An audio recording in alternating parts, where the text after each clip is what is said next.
Bapak Epenglis Tony Lukas. Pujian bergirang bagi Tuhan. Ku masuk ke dalam hadirat Tuhan dengan nyanyian baru, membawa korban ucapan syukur bagi Rajaku, memuji, menyembah, berdoa, menari, melompat bagi Tuhan. Anggur baru dicurahkan. Haleluya. Mari kita katakan, ku masuk ke dalam hadirat Tuhan.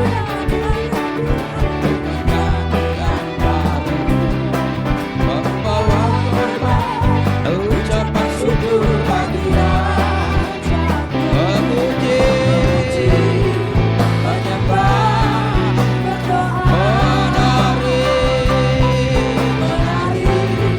Kembali kita ulangi, ku masuk ke dalam hadirat Tuhan. Ke dalam hadirat Tuhan membawa korban ucapan syukur bagi Raja, memuji, menyembah, berdoa, menari, melompat bagi Tuhan. Katakan, anggur baru dicurahkan. Haleluya. Bagi mereka yang mengasihi, damai sejahtera, sukacita.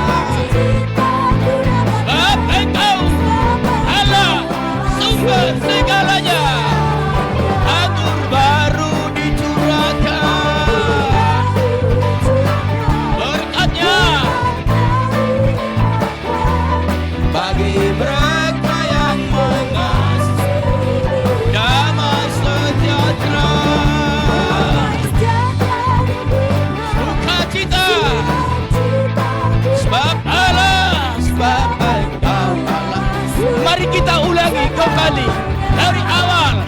Katakan, ku masuk ke dalam hadirat Tuhan, membawa ucapan syukur bagi Raja, memuji, menyembah, berdoa, menari. Semua bersorak, katakan, anggur baru dicurahkan.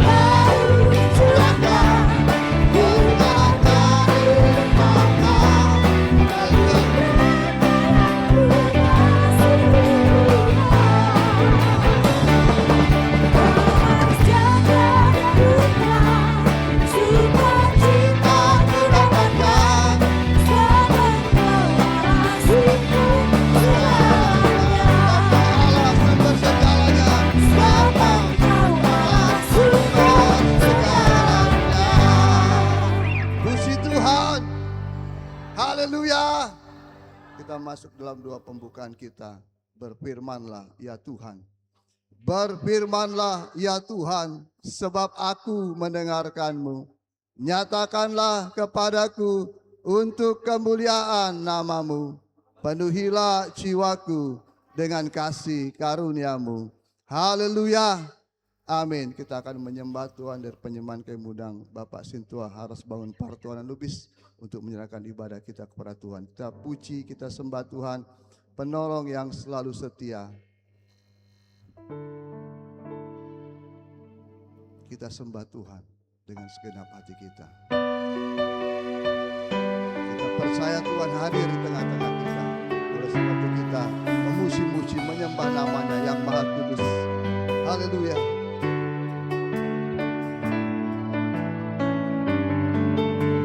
Katakan penolong yang selalu setia. Penolong yang selalu setia, memenuhi keperluanku. Tak pernah dia mengecewakan.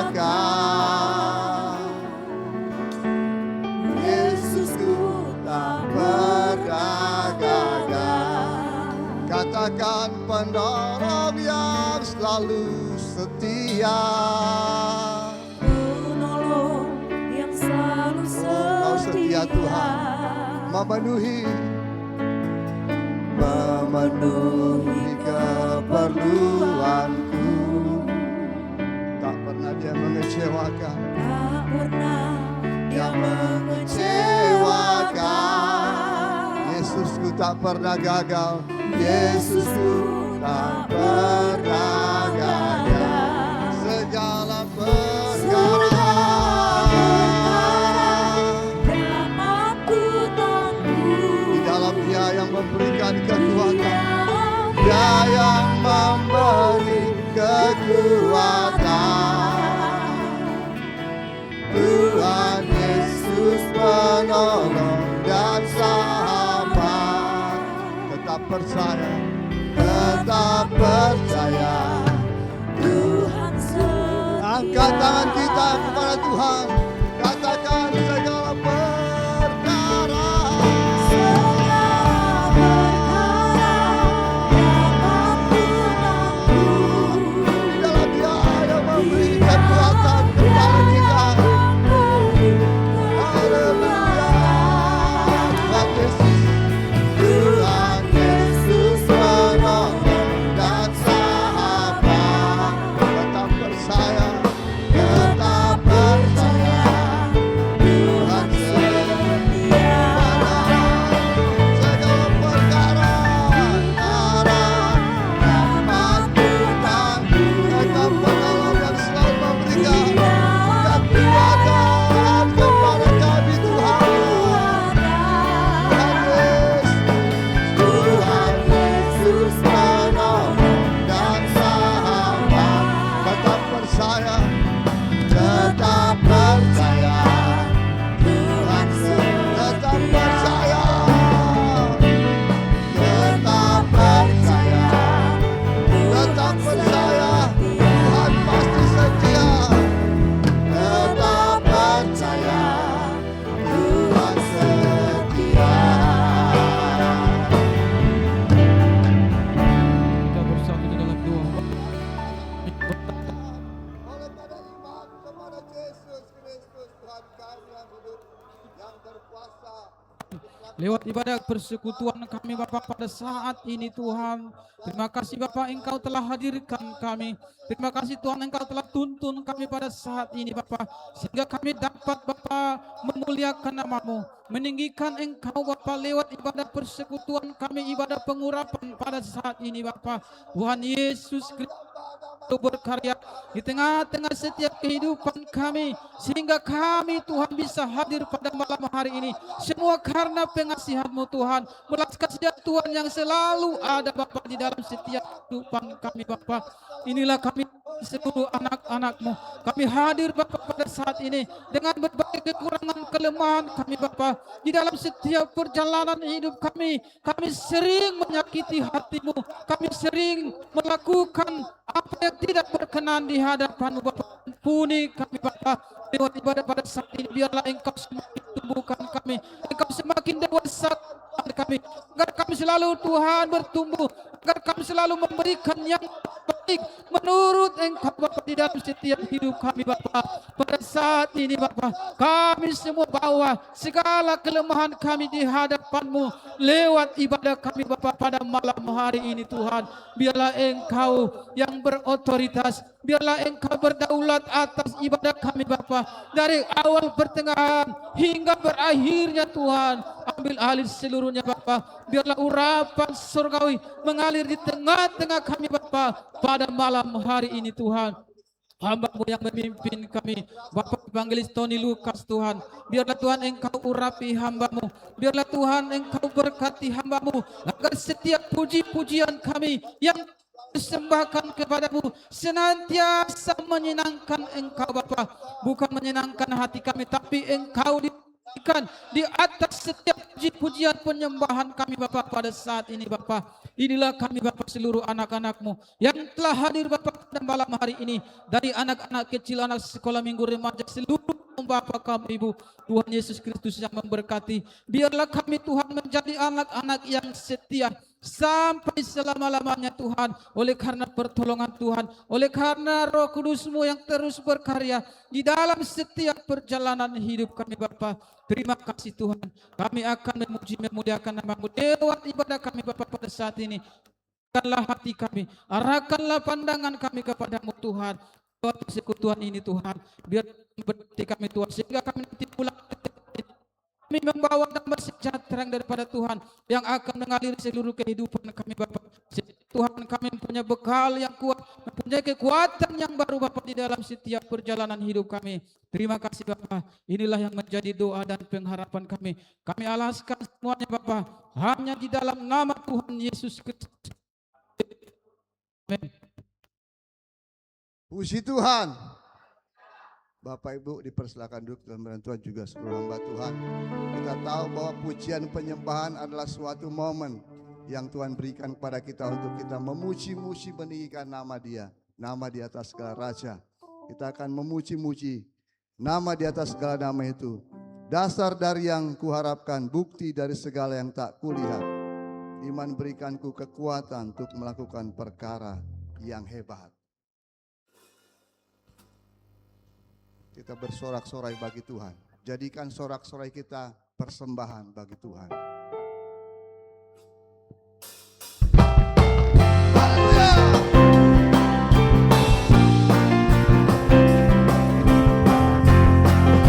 Dasar dari yang kuharapkan, dasar dari yang kuharapkan, bukti dari segala yang tak kulihat. Segala yang tak kulihat, Iman berikanku kekuatan berikanku untuk melakukan kekuatan perkara yang hebat. Haleluya. untuk melakukan perkara yang Bersama hebat.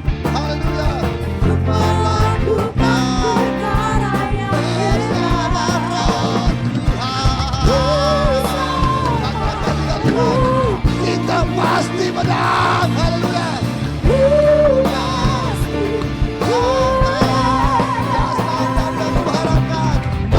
dari yang kuharapkan, bukti dari segala yang tak kulihat. Bukti dari segala yang tak Iman kulihat, berikanku kekuatan iman berikanku kekuatan melakukan perkara yang hebat. untuk melakukan perkara yang hebat.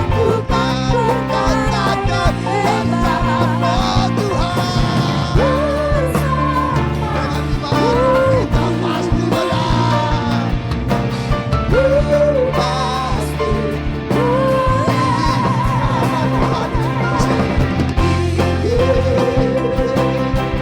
Namamu dipuji,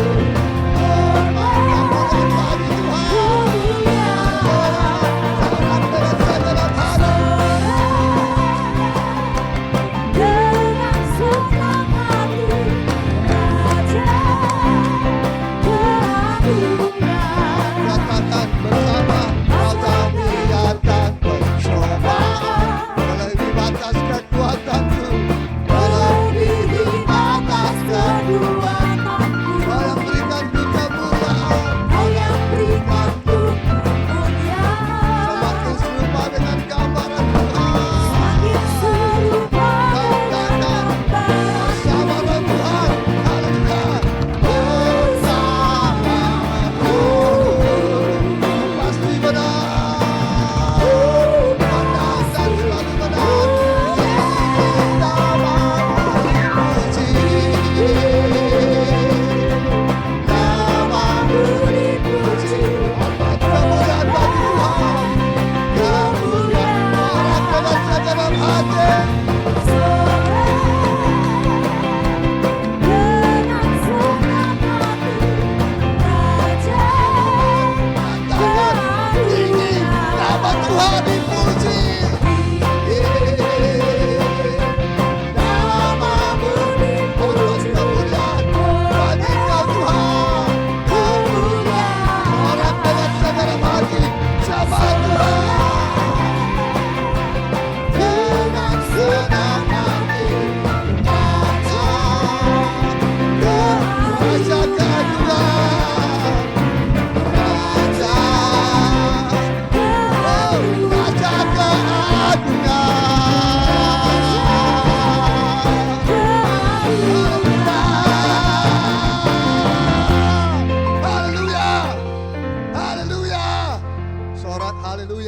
sorak yang ditinggi-tinggikan di dalam sorga. Haleluya. Kita mau terus memuji-muji nama di atas segala nama. Karena kita lebih daripada orang-orang yang menang. Lebih dari pemenang dalam segala perkara.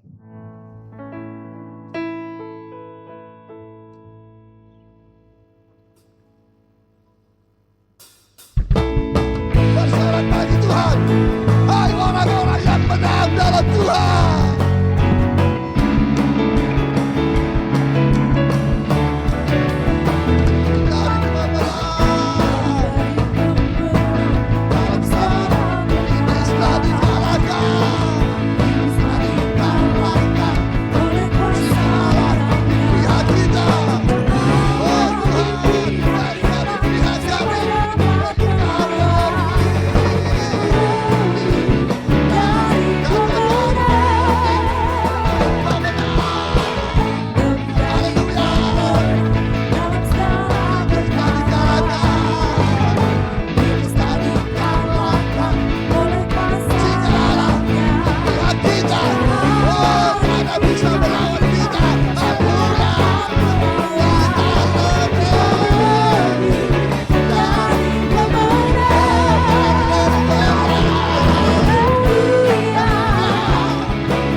Orang-orang menang, haleluya. Berlaku seperti orang yang menang, bukan orang yang kalah. Puji Tuhan. Kita akan berdoa untuk kebenaran firman Tuhan dan persembahan. Nanti Bapak Guru Timotius J. Sinambel akan berdoa. Persiapkan persembahan kita kepada Tuhan. Tuhan aku rindu, Tuhan aku siap. Haleluya.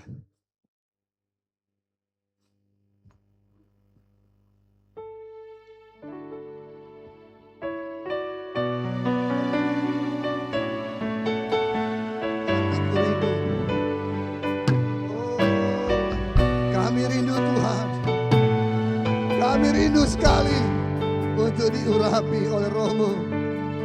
Haleluya, Tuhan aku rindu. Tuhan aku rindu. Tuhan aku siap. Tuhan aku siap. Penuhi aku dengan Roh-Mu Tuhan. Penuhi aku Dengan Roh-Mu. Ku rindu lawatan-Mu. Tuhan aku rindu. Tuhan aku rindu. Kami siapkan hati kami untuk Roh-Mu mengurapi kami Tuhan. Oh, inilah tempat kediaman Roh-Mu. Hati kami, bait-Mu Tuhan. Penuhi aku dengan Roh-Mu. Ku rindu lawatan-Mu. Ku rindukan Kau hadir di sini.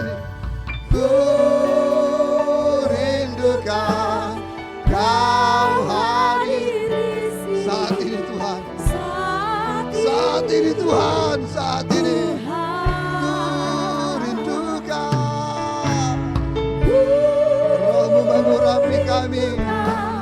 Roh-Mu mengurapi saat ini. Tuhan aku rindu, Tuhan aku siap.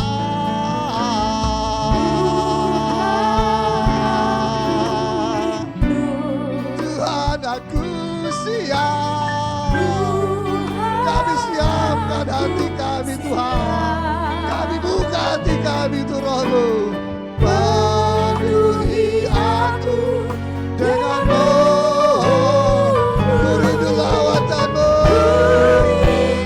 Angkat tangan kita kepada Tuhan. Katakan ku rindukan. Tuhan kami merindukan. Hadir di sini. Saat ini Tuhan. Saat ini Rabbana. Ku rindukan. Ku rindukan. Roh-Mu mengurapi. Saat ini Tuhan. Saat ini. Katakan dengan segenap hati. Ku rindukan. Kau hadir di sini. Oh Tuhan. Saat ini. Saat ini Tuhan. Ku rindukan. Roh-Mu mengurapi. Roh-Mu mengurapi. Saat ini. Saat ini. Saat ini Tuhan. Saat ini Tuhan.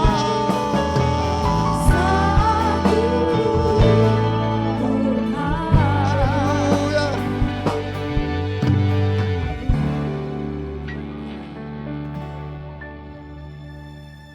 Yang kami sembah di dalam nama Yesus Kristus Tuhan kami.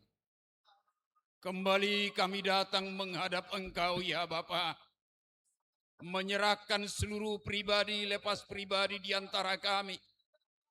Tubuh jiwa roh kami ini ya Tuhan, agar Engkau berkenan bagi kami Bapa, sehingga menjadi kemuliaan hormat bagi nama Tuhan.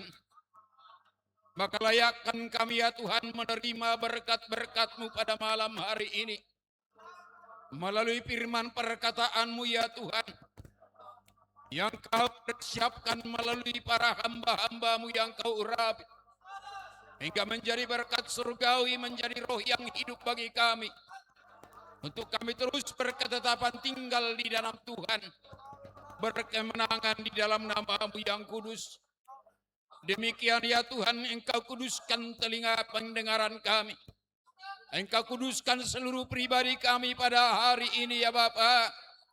Hingga setiap perkataan-Mu yang kudus ya Tuhan, boleh terus ya Tuhan di dalam hidup kami. Terpelihara Tuhan di dalam kehidupan kami. Sehingga kebaikan Tuhan terus kami nikmati. Melalui kuasa roh-Mu ya Tuhan, Kau peuhkan Bapa. Wahyukan seluruh perkataan-perkataan-Mu. Hingga perkataan itu ya Tuhan membawa kekuatan yang baru. Tuntunan hidup kami ke Bapa. Demikian ya Bapa, kami percaya lawatan melalui urapan-Mu ya Tuhan. Engkau letakkan setiap firman-Mu di dalam hati kami. Hingga firman itulah membawa kami kepada seluruh kebenaran. Dan kami dapat menikmati kasih-Mu yang setia itu Tuhan di dalam hidup hamba-Mu ya Tuhan, Bapak Guru kami, Bapak Guru Robert Sitinjak, hamba-Mu Bapak Pendeta kami Sori Obrien Samosir. Engkaulah Tuhan yang mempersiapkan para hamba-hamba-Mu. Urapi mereka Bapak, berkati Bapak mereka, pewahyukan perkataan-Mu ya Tuhan, hingga firman itu Tuhan boleh melekat bagi kami. Dan kami percaya semakin bertambah-tambah pengharapan kami, hingga timbul iman di dalam hati kami. Terus ya Tuhan menopang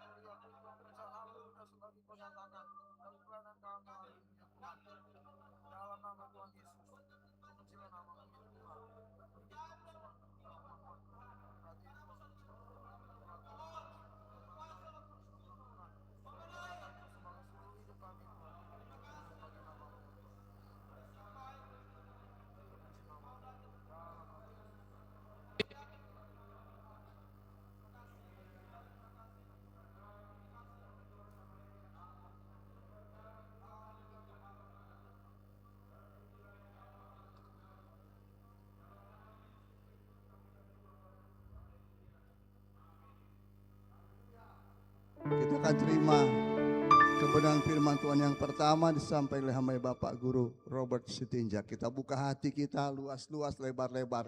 Arahkan pendengaran kita hanya kepada firman Tuhan. Berdiri sebagai umat pilihan, meninggikan panci Tuhan. Semua musuh tak dapat bertahan karena kuasanya bekerja sempurna. Haleluya. Kita sambut firman Tuhan dengan sorak-sorai sukacita dalam Roh Kudus. Berdiri sebagai umat pilihan. Haleluya. Berdiri.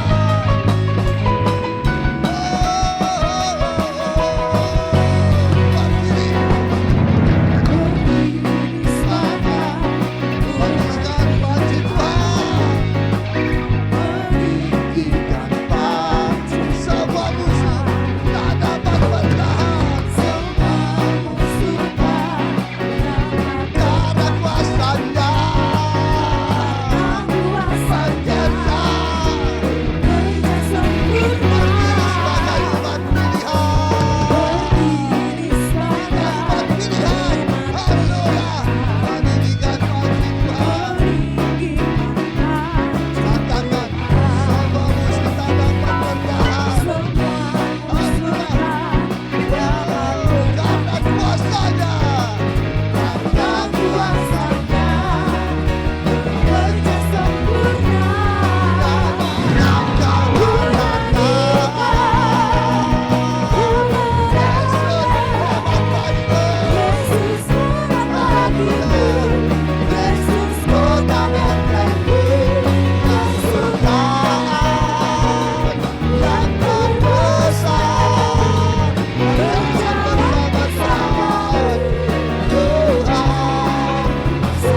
Puji Tuhan.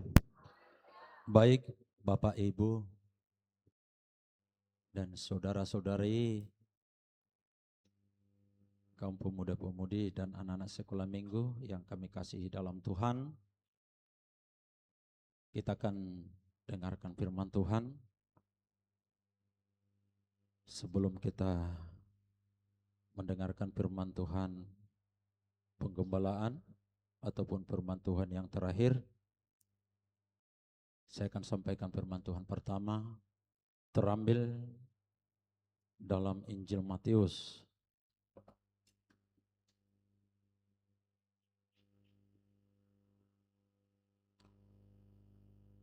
Injil Matius pasal 5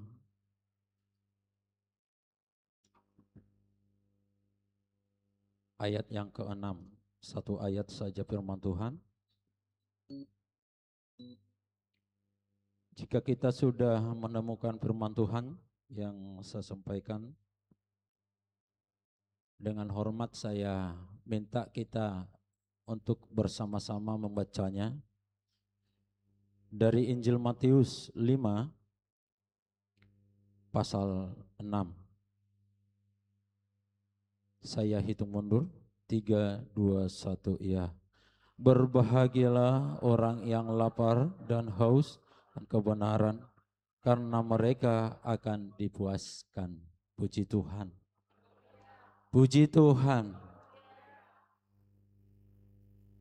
Berbahagialah orang yang haus dan lapar akan kebenaran, sebab mereka akan dipuaskan. Saudaraku yang kekasih di dalam nama Tuhan Yesus, kebenaran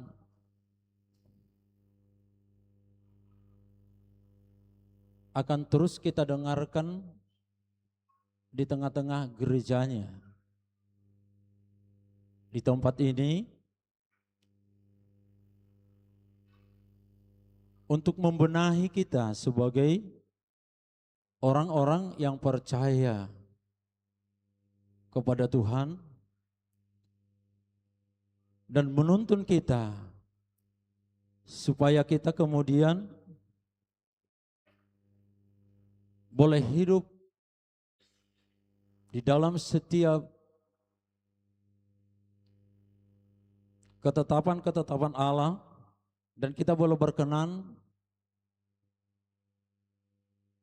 kepada tempat yang sudah disediakan Tuhan, yaitu surga. Kebenaran harus dimiliki oleh setiap orang karena mengingat akhir zaman ini adalah sudah semakin jahat adanya.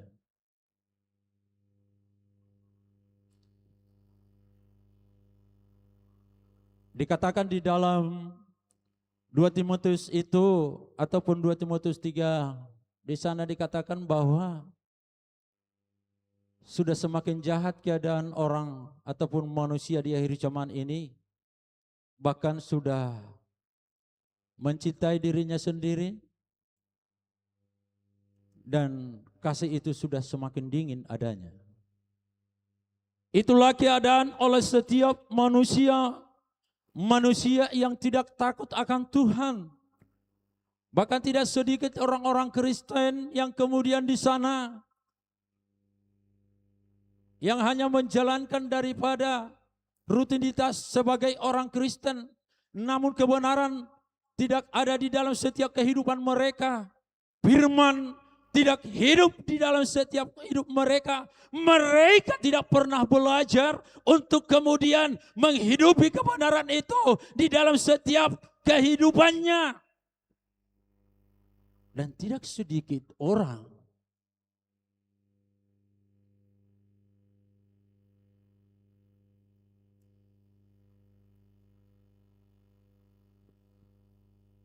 Kristen atau katakanlah yang begitu rajin ke gereja, namun kebenaran itu diabaikan di dalam setiap kehidupannya. Saudaraku yang kekasih di dalam nama Tuhan, oleh firman ini mari kita perhatikan supaya ketika kita datang beribadah kepada Tuhan, ketika kita kemudian di sana harus betul-betul memperhatikan sebagai orang percaya yang datang menyembah Allah, yang datang menyembah Tuhan, yang datang bersekutu kepada Raja di atas segala raja, supaya tidak ada seorang pun yang hanya melakukannya sekedar ataupun hanya rutinitas saja, atau tidak ada kesungguhan yang dilakukan. Sebab itu akan menjadi suatu tempat daripada berpijaknya si iblis, sehingga ketika kita kemudian di sana tidak ada kesungguh-sungguhan untuk beribadah kepada Tuhan, maka di sana kita akan terus dipermainkan dan kita tidak akan pernah mengerti, ya,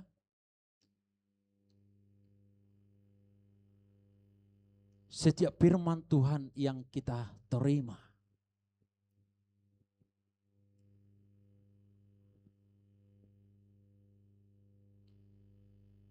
Dan tidak sedikit orang-orang yang kemudian mereka yang sudah mendapatkan kasih karunia Tuhan, bahkan yang sudah diurapi oleh Tuhan, namun ketika mereka tidak memperhatikan ibadah mereka, ketika mereka tidak sungguh-sungguh datang beribadah kepada Tuhan dan tidak mengekang atau menguasai seluruh hidupnya, maka bisa saja dipakai seperti yang dikatakan dalam kitab Judas, Mereka akan menjadi pengejek-pengejek yang tidak penuh lagi dengan Roh Kudus.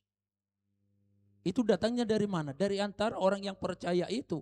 Yaitu mereka yang senantiasa selalu memperhatikan hidup orang lain. Kelemahan orang lain, tetapi kelemahannya tidak perhatikan.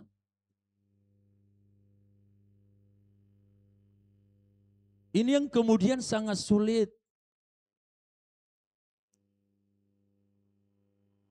Mereka bertumbuh.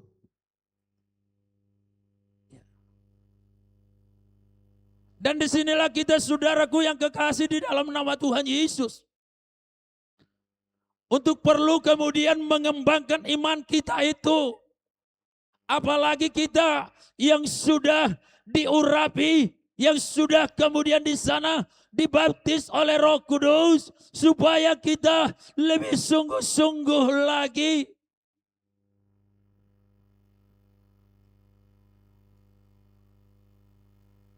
Jadi kita perlu terus kemudian di sana mengembangkan iman di dalam Yesus.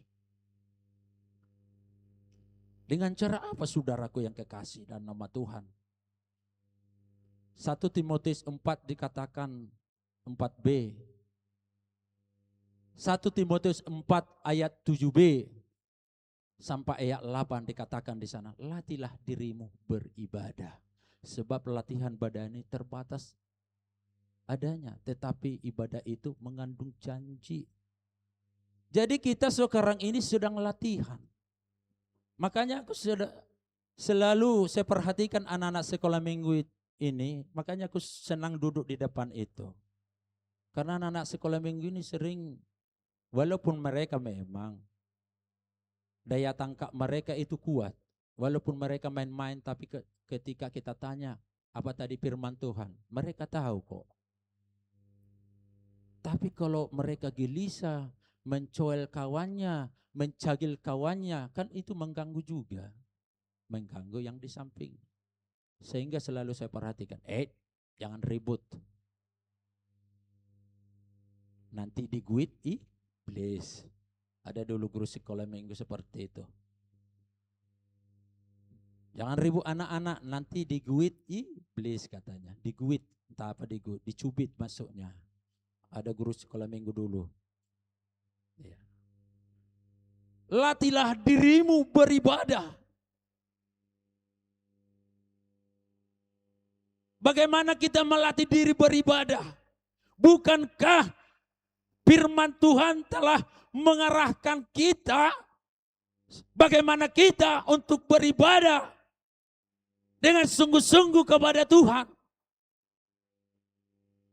Kalau bertepuk tanganlah yang serius. Jangan tepuk tanganmu tidak kedengaran. Ya, di sektor kemarin hari Kamis saya katakan itu. Kita harus hormat beribadah kepada Tuhan. Jangan pula kakimu ke depan. Belajarlah melipat kaki. Kalau berdoa disuruh berlutut, berlutut. Kalau disuruh berdoa bersama, berdoa bersama. Jangan pula ketika berdoa bersama kamu lari ke sana kemari dan cerita-cerita di tempat dudukmu. Itu tidak menghormati Tuhan namanya. Jadi kita perlu melatih diri beribadah. Sebab nanti di sorga beribadah terus. Supaya terbiasa. Haleluya. Latihlah dirimu beribadah kepada Tuhan. Ini sekuat-kuatnya pemimpin doa, berdoa. Tetapi yang kedengaran suara jemaat ini hanya 10 orang. Yang 100 sekian lagi, mana suaranya? Kalau berdoa bersama itu, ya harus yang namanya berdoa bersama. Mintalah, berdoalah masing-masing dengan suara yang keras. Jadi jangan salah paham. Kalau kita sendiri di rumah berdoa, ya jangan pula teriak-teriak, ya kan? Nanti dibilang pula, udah gila dia. Jadi yang dikatakan oleh firman Tuhan itu, kalau kamu berdoa, tutuplah pintu kamarmu, masuklah dan berdoalah kepada Tuhanmu. Kalau kamu sendiri. Tapi kalau secara berjamaah seperti ini kesempatan bagi kita, bagi orang-orang yang tidak tahu berdoa. Dulu saya seperti itu, saya dengarkan di samping saya. Sehingga, oh seperti itu rupanya berdoa. Karena sampai besar saya tidak tahu berdoa. Ya, di Pentakosta inilah baru bisa memanggil Tuhan, berdoa. Latihlah dirimu. Jangan kita merasa bosan untuk kemudian beribadah kepada Tuhan. Tetapi setiap saat kemudian di sana kita perlu perhatikan dalam sikap kita. Seperti apa kita datang menyembah Allah.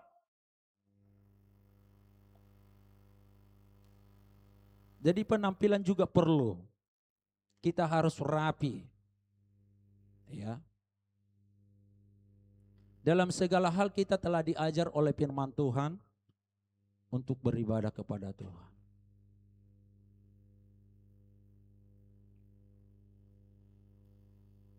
Ya.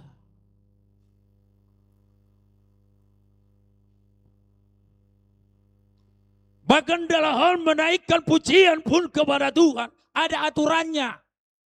Ada aturannya. Dulu Bapak Pendeta almarhum itu selalu diajarkan bagi kita.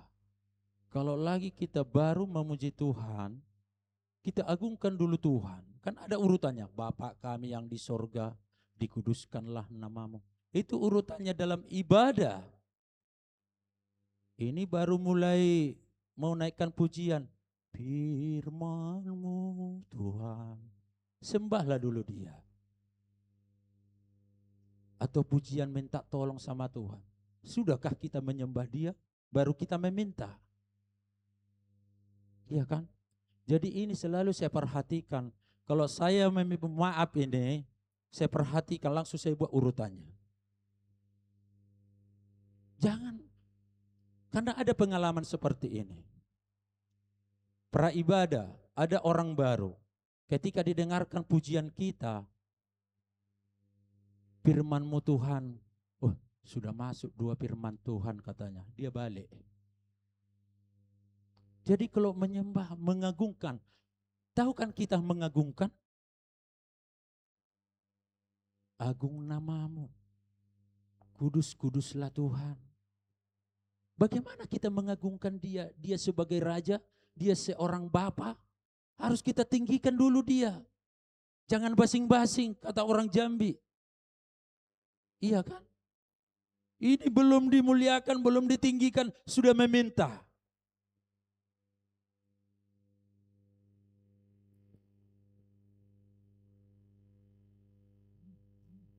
Jadi kita sebenarnya kurang gimana? Atau saya lah dulu saya katakan, saya sering gak perhatikan setiap pengajaran-pengajaran yang sudah disampaikan oleh para hamba-hamba Tuhan. Iya kan? Coba kita dengan Bapak kita meminta sesuatu ya. Kan harus kita bujuk-bujuk dulu dia. Bapak ini ganteng. Bapak ini baik. Coba kalau langsung kita minta. Ayo minta Pak. Harus sekarang juga. Anak yang enggak diajar ini katanya kan. Ini yang sering kemudian tidak diperhatikan. Jadi ini adalah tempat kita latihan. Latihan beribadah kepada Tuhan supaya kesemuanya itu kita perhatikan di dalam setiap bagaimana kita menyembah Tuhan, bagaimana kita memuliakan Dia sebagai Raja di atas segala raja.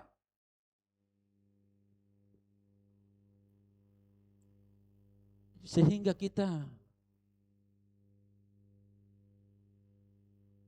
semakin memiliki hikmat ataupun semakin boleh rasakan bagaimana Tuhan itu semakin dekat.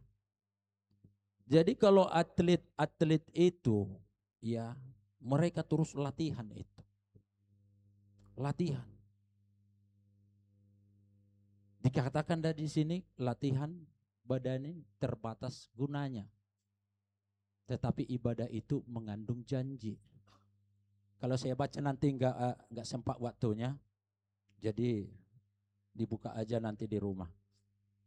Dalam 1 Timotius 4 itu. Terbatas untuk melatih secara fisik itu terbatas. Tetapi ibadah itu mengandung janji. Baik untuk hidup sekarang ini. Karena ibadah itu dikatakan dalam Keluaran. Ketika kita datang beribadah kepada Tuhan. Berkat secara jasmani sudah pasti Tuhan perhatikan. Diberkatilah hidupmu, kata firman Tuhan. Lalu untuk hidup yang akan datang apa? Yaitu surga yang kita gapai, yang kita tuju, yang kita nanti-nantikan. Itulah sebabnya setiap orang yang percaya itu harus benar-benar beribadah kepada Tuhan dengan gentar, dengan takut, dengan penuh kuasa dan urapan Tuhan. Bukan asal-asalan. Jadi di sini bukan hanya tempat. Yang penting hadir dilihat hamba Tuhan. Ya. Jadi rugi sekali sebenarnya ya. Kalau ada mereka yang sudah penuh Roh Kudus, diurapi Tuhan, tapi dia lebih senang di rumah daripada beribadah. Ini menjadi satu masalah dalam hidup mereka. Iya. Jadi sebenarnya yang membuat masalah itu diri kita sendiri, kata kita Yakobus. Iya kan? Tuhan tidak pernah mencobai siapapun. Tetapi oleh diri kita tidak mau tahu dengan Tuhan. Kita tidak mau taat dengan Tuhan. Kita tidak peduli dengan firman-Nya.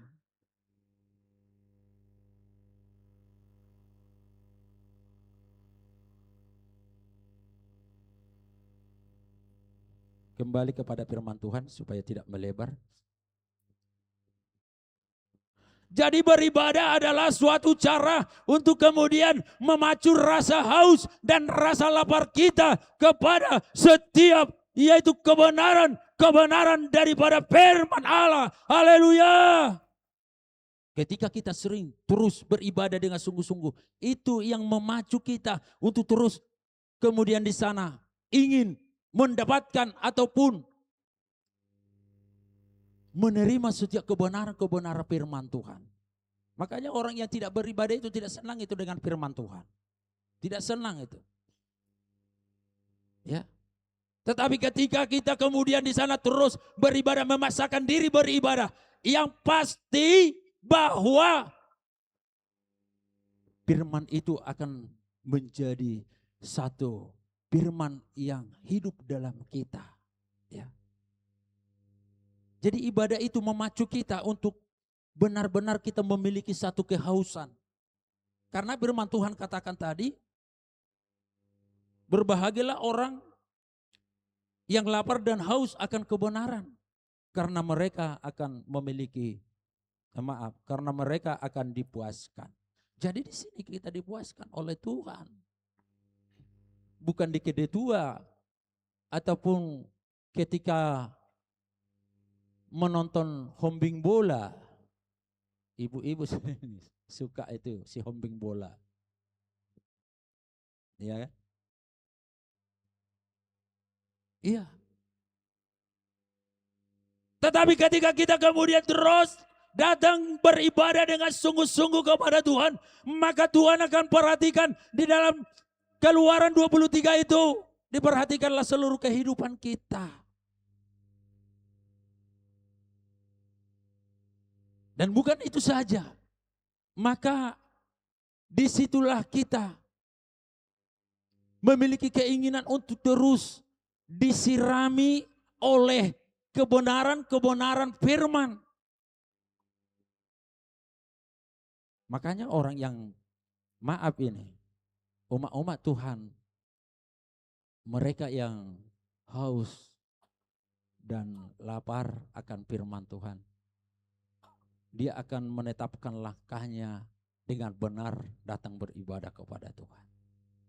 Iya. Lalu yang kedua, untuk mengembangkan iman kita di dalam Yesus, supaya kita kemudian benar-benar memiliki kehausan ataupun lapar akan firman Tuhan. Perhatikan di dalam Kisah Para Rasul 17 ayat 11 itu. Kita harus menerima firman itu dengan rela hati. Dengan rela hati. Bukan dengan bersungut-sungut. Yang barangkali pun firman itu tidak sesuai dengan hatimu. Ataupun firman itu sepertinya menurut pikiran kita adalah salah. Kadang-kadang kan kita mengandalkan pikiran. Sehingga tidak seperti itu. Padahal maksud roh itu beda dengan pikiran kita. Tetapi kita belajar menerima firman itu dengan rela hati. Artinya dengan penuh kerendahan hati. Ya. Bukan dengan menantang, bukan dengan kemudian di sana dikatakan si Petrus atau murid-murid Tuhan katakan, sepertinya tidak dapat diterima perkataan daripada Yesus ini. Sehingga apa yang terjadi, mereka mundur dari persekutuan itu. Ya. Tetapi mari perhatikan Bapak Ibu Saudaraku yang kekasih dan nama Tuhan. Mari kita belajar, belajar untuk kemudian di sana menerima firman itu dengan rela hati, penuh dengan kerendahan hati, bukan dengan pikiran kita. Jika oleh pikiran kita, maka firman itu akan tidak dapat melawat kita, saudaraku. Itu akan bertentangan, apalagi kalau pikiran kita adalah pikiran manusia ya. Itu adalah sudah biasa ya. Pikiran-pikiran yang tidak dikuduskan atau pikiran-pikiran duniawi ataupun pikiran-pikiran yang masih memikirkan hal-hal ataupun ada ego di dalamnya, maka tidak akan dapat menerima firman Tuhan. Tetapi untuk memacu supaya rasa haus itu ada, supaya rasa lapar itu ada, mari kita bukakan hati kita ini. Rendahkan hati kita ini. Relakan hati kita ini untuk menerima setiap firman Tuhan. Haleluya. Haleluya. Bahkan kita belajarlah. Jadi dari sejak dulu waktu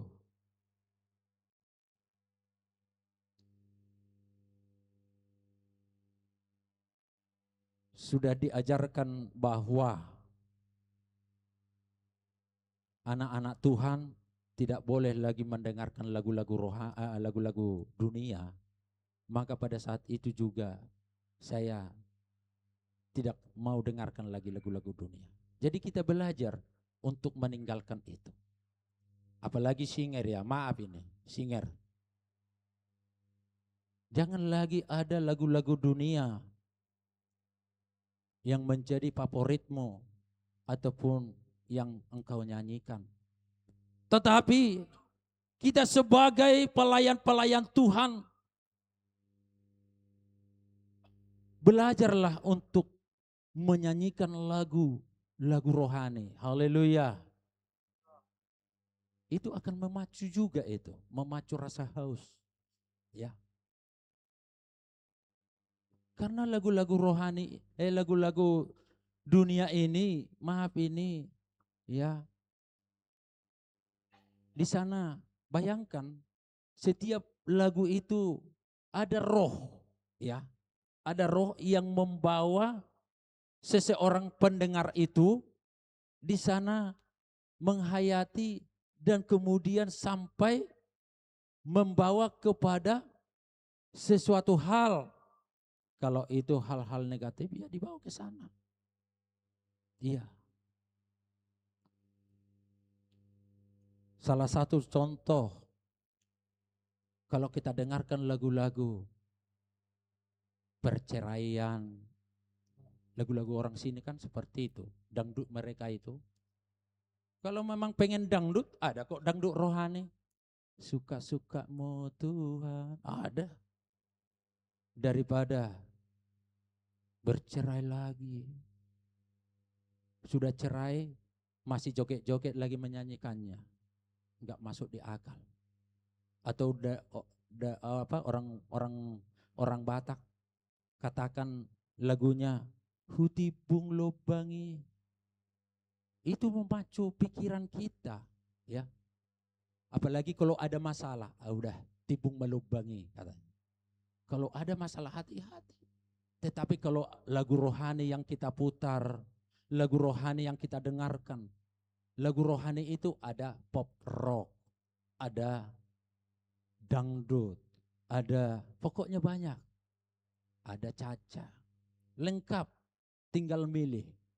Itu akan kemudian memacu daripada rasa haus kita untuk terus berpikir, memandang kepada Tuhan, ya, memikirkan firman-Nya, mengarahkan hidup ini. Oh Tuhan, Engkau luar biasa. Dan juga untuk mempersingkat waktu, karena sudah, kita perlu juga mengingat setiap mujizat-mujizat yang telah dibuat Tuhan kepada kita. Ini juga akan memacu kita, ya. Apa yang telah dibuat Tuhan? Mujizat apa yang telah dibuat Tuhan kepada kita?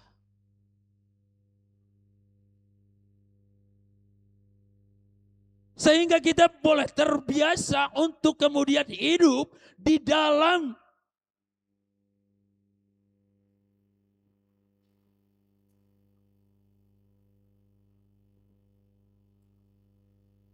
roh Tuhan, hidup di dalam beribadah, hidup di dalam kesetiaan untuk kemudian di sana tidak lagi memiliki hati yang oleng-oleng, ya, yang sering menjadi masalah di dalam setiap kehidupan orang percaya itu karena tidak ada ketetapan hati, ya. Jadi saya kira tidak mengganggu daripada setiap aktivitas kita kalau kita terus kemudian di sana, oh ada di dalam Tuhan, berdoa. Dan ini juga satu lagi, dikatakan untuk memacu kita ada rasa haus dan rasa lapar akan kebenaran, kita harus terus tetap berdoa dan berdoa kepada Tuhan. Berdoa setiap saat, berdoa sebelum melakukan segala aktivitas kita, berdoa walaupun mungkin barangkali kita melakukan aktivitas, saya kira tidak mengganggu kalau kita sambil berdoa. Lagi kita jualan barangkali, kita berdoa saja di sana. Dan ini akan kemudian membuat kita akan semakin haus kepada Tuhan. Sehingga apa tadi dikatakan oleh firman Tuhan? Karena mereka akan dipuaskan. Sehingga terjadilah kepuasan. Terjadilah di sana kemudian yaitu penyingkapan, bahkan Tuhan akan mewahyukan kepada kita ketika seluruh hidup kita ini, baik pikiran kita, baik hati kita, seluruh tingkah laku kita terarah dan pandangan kita kepada Tuhan, maka di sana kita akan dipuaskan. Aku mau bersaksi sedikit. Maaf udah kelewat waktunya. Ketika kami katakan siapa mau didoakan di Siarang-Arang, Ada beberapa kaum ibu membuat permohonan doa, dibuat permohonan doanya. Tetapi ada seorang anak, dia tidak buat permohonan doanya, tetapi dia datang, bukan diundang waktu itu, tetapi oleh karena sakit di bagian leher. Dia tidak bisa menoleh ke kiri dan ke kanan. Dia selalu menoleh ke depan karena sakit. Dan hal itu sudah beberapa minggu dia alami. Lalu ketika kami mau mendoakan bersama dengan Pak Penginjil Joel Harapan Segia. Dia seorang yang saya katakan orangnya polos orangnya. Polos. Lalu apa yang perlu didoakan nak? Ini sakit leher saya, bengkak di sini pun bengkak dan tidak bisa melihat ke kiri dan tidak bisa melihat ke kanan. Percaya kepada Tuhan Yesus? Percaya Pak. Sekali kami doakan belum mengalami kesembuhan. Sudah sembuh? Belum Pak. Ayo berdoa sungguh-sungguh. Dalam nama Yesus. Sembuh. Dalam nama Yesus sembuh. Sudah sembuh? Dikit lagi Pak. Berdoa kita lagi. Dan nama Yesus sembuh. Sudah sembuh? Sudah Pak. Coba lihat ke kiri. Bebas ya. Jadi sangat-sangat kemudian berguna ataupun sangat diharapkan Tuhan. Hati yang polos. Haleluya. Untuk mendapatkan Tuhan. Menggapai daripada kasih Tuhan. Jangan ada motivasi lain dalam hati kita. Milikilah hati yang polos. Mari kita memiliki hati yang polos. Hati yang sungguh-sungguh. Hati yang kemudian seluruh pandangan kita hanya kepada Tuhan. Bukan kepada yang lain. Haleluya. Amin.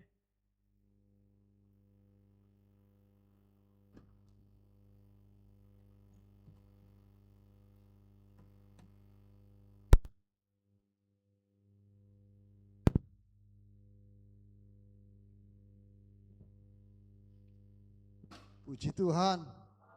Kita diberkati dengan firman Tuhan yang pertama. Kita harus melatih diri kita beribadah. Kita sambut firman Tuhan yang kedua. Nanti hamba Bapak Pendeta Muda Sore Abel Samosir akan menyampaikan firman Tuhan yang kedua. Akan mengakhiri ibadah kita pada malam hari ini. Kita akan sambut dengan satu pujian sukacita. Tuhanlah kekuatan dan mazmurku.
Baik, kembali kita arahkan telinga kita, hati kita untuk diterangi oleh firman Tuhan.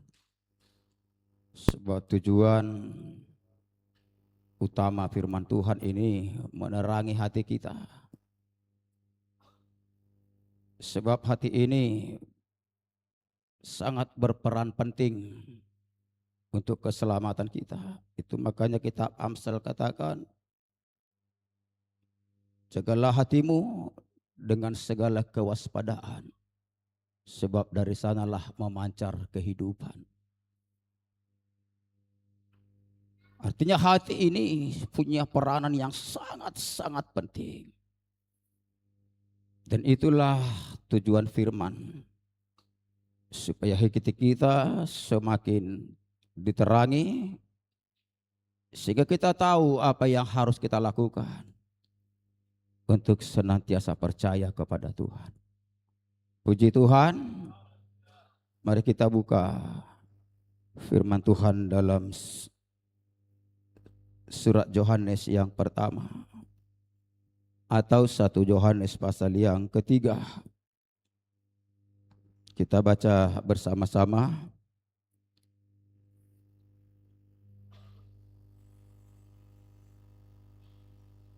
Dari ayat 19 sampai ayat 24.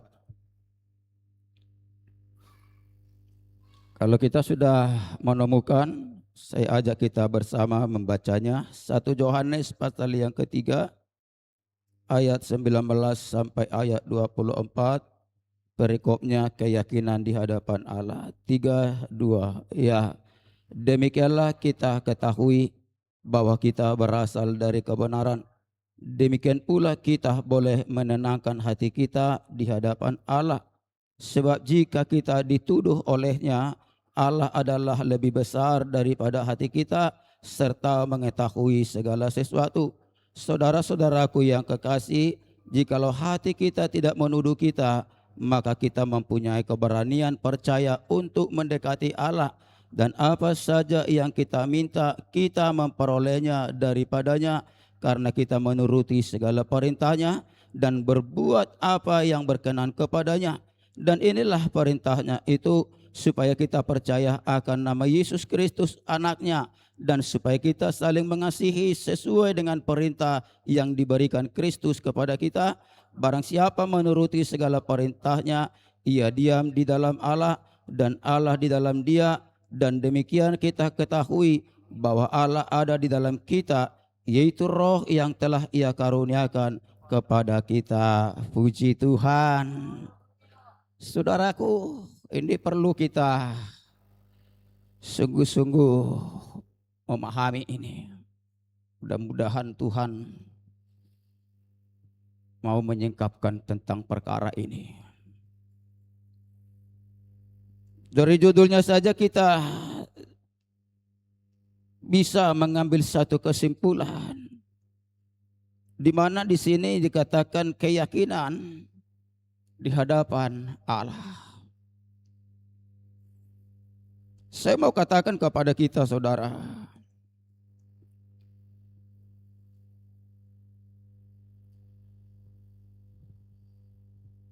bahwa keselamatan kita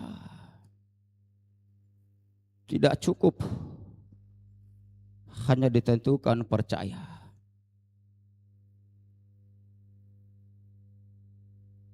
Percaya saja kepada Yesus itu belum cukup untuk menjamin saudara masuk ke surga. Karena di dalam Alkitab ada banyak catatan bahwa orang-orang yang percaya kepada Tuhan Yesus berakhir dalam penolakan. Walau mereka percaya. Seperti Matius pasal 25, di mana di sana dapat kita temukan ada 5 perempuan yang bijak dan ada 5 perempuan yang bodoh. Dan Alkitab mencatat bahwa kelima perempuan yang bodoh ini berakhir dalam penolakan Tuhan. Itu adalah gambaran jemaat Tuhan yang setia mulai dari awal dia menjadi anggota jemaat sampai selesai umurnya, dia adalah jemaat yang paling setia. Itu gambaran daripada ke-10 gadis-gadis ini. Mereka sama-sama percaya kepada Tuhan Yesus. Itu makanya dikatakan mereka sama-sama punya pelita. Itu gambaran daripada iman, itu gambaran daripada firman, itu gambaran kepercayaan mereka. Mereka sama-sama punya pelita, namun sayang bahwa perempuan yang bodoh ini, dia hanya memiliki pelita, tapi tidak memiliki minyak. Yang artinya dia hanya percaya doang kepada Yesus, tetapi tidak pernah kerjakan firman Tuhan yang dia terima, yang dia dengarkan, hanya berakhir di telinga saja, tidak pernah dia kerjakan. Dan untuk setia menjadi jemaat, sampai mati dia setia. Itu sampai mati dia setia menjadi jemaat. Namun sayangnya dia harus berakhir dalam penolakan yang sangat dramatis, saudaraku. Firman Tuhan yang dia dengar itu, firman Tuhan yang dia terima itu tidak sanggup menyelamatkan perempuan bodoh ini. Karena dia hanya sebatas percaya saja, tanpa pernah melakukan sedikit pun firman itu.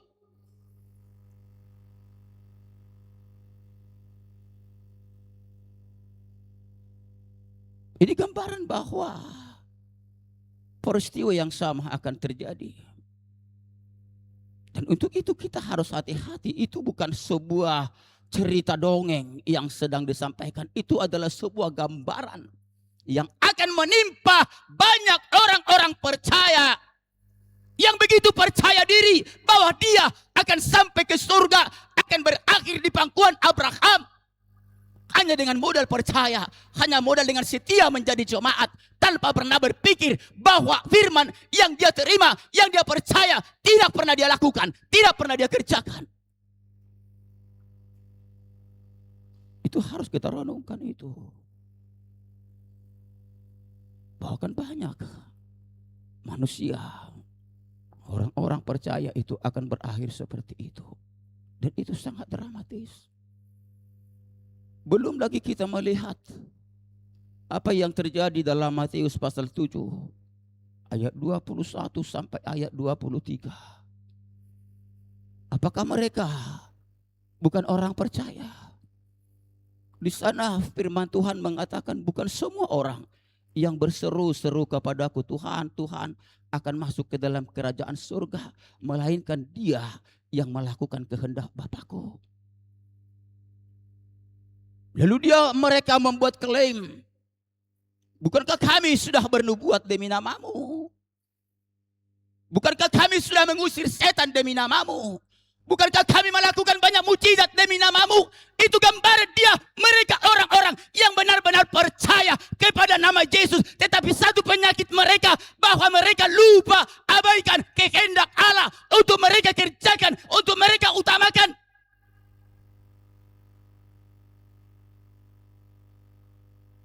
Mereka berakhir dengan penolakan. Firman Tuhan mengatakan di sana, enyahlah dari hadapanku, aku tidak kenal kamu. Padahal mereka sudah benar-benar mereka bersaksi di hadapan Tuhan. Loh, bagaimana ini Tuhan? Kami sudah bernubuat loh. Karena kami percaya di dalam namamu kami bernubuat Tuhan. Kami mengusir setan loh Tuhan di dalam namamu. Kami melakukan banyak mujizat, menyembuhkan orang-orang sakit. Semua itu di dalam namamu. Tapi kenapa mereka harus berakhir di dalam penolakan Tuhan? Yesus berkata, aku tidak pernah mengenal engkau. Mereka gagal tahu apa kehendak Tuhan. Hati-hati saudaraku. Gagal memahami apa yang menjadi substansi daripada kehendak Tuhan yang harus kita utamakan dalam hidup kita percaya kepada Tuhan.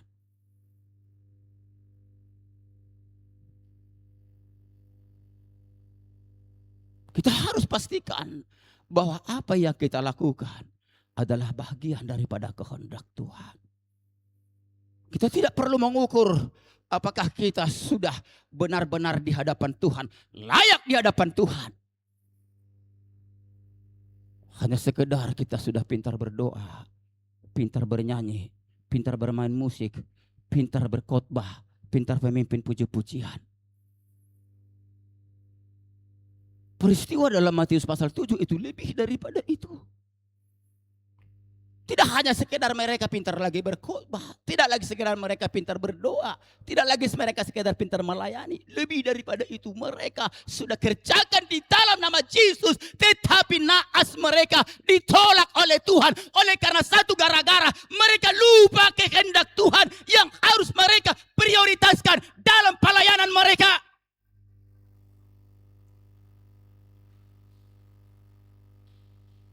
Dan Lukas pasal 13. Di sana juga ada satu catatan. Bagaimana orang kemudian mencoba mempengaruhi hati Tuhan. Dengan mengatakan bahwa kami loh sudah makan minum di hadapanmu. Lukas pasal 13 ayat 24 sampai ayat 27. Jawab Yesus kepada orang-orang di situ, berjuanglah untuk masuk melalui pintu yang sesak itu. Sebab aku berkata kepadamu, banyak orang akan berusaha untuk masuk, tetapi tidak akan dapat. Jika tuan rumah telah bangkit dan telah menutup pintu, kamu akan berdiri di luar dan mengetok-ngetok pintu sambil berkata, Tuhan, bukakanlah kami pintu. Dan ia akan menjawab dan berkata kepadamu, aku tidak tahu dari mana kamu datang. Maka kamu akan berkata, kami telah makan dan minum di hadapanmu, dan engkau telah mengajar di jalan-jalan kota kami. Tetapi ia akan berkata kepadamu, aku tidak tahu dari mana kamu datang. Enyahlah dari hadapanku, hai kamu sekalian yang melakukan kejahatan. Haleluya. Puji Tuhan. Begitu sangat dramatis sekali peristiwa ini, saudara.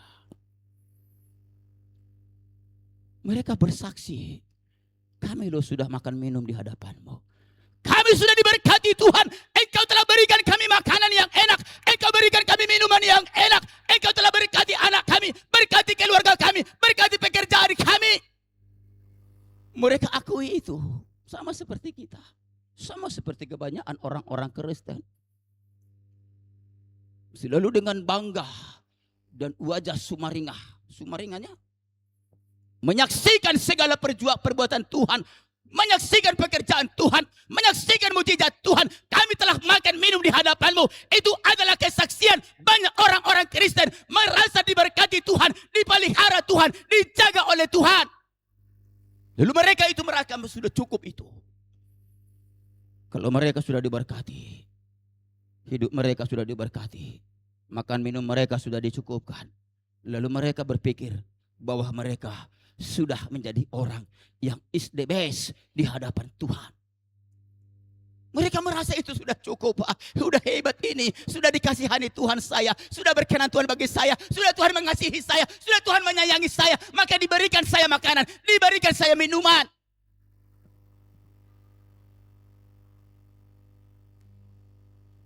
Dan juga mereka katakan, engkau telah mengajar di jalan-jalan kota kami. Kami cuma jadi pendengar yang baik loh Tuhan. Semua firman-Mu kami dengar. Tapi hanya sebatas telinga saja. Mereka mencoba mempengaruhi hati Tuhan. Engkau mengajar di jalan-jalan kota kami. Kami dengarkan semua firman-Mu. Kami dengarkan semua pengajaran-Mu. Kami terima itu semua pengajaran-Mu. Tetapi yang menjadi persoalan, apakah ketika engkau menerima perkataan Tuhan, pengajaran Tuhan yang sangat sadis, yang sangat keras, yang menusuk hatimu, engkau siap melakukan, mengaminkan firman itu, mengaminkan pengajaran itu? Itu pertanyaannya, saudara. Dan jawaban itu ada di dalam hati kita. Jawaban itu ada di dalam hatimu. Tapi lihat, pengakuan seperti itu pun, kesaksian yang seperti itu pun, tidak bisa mempengaruhi hati Tuhan untuk menyelamatkan mereka ini. Selain mereka harus ditolak. Dan Yesus berkata kepada mereka, aku tidak mengenal kamu. Nyalah kamu dari hadapanku. Nah, kembali kita kepada firman Tuhan tadi. Demikianlah kita ketahui bahwa kita berasal dari kebenaran. Demikian pula kita boleh menenangkan hati kita di hadapan Allah. Artinya, pengakuan itu tidak bisa sepihak.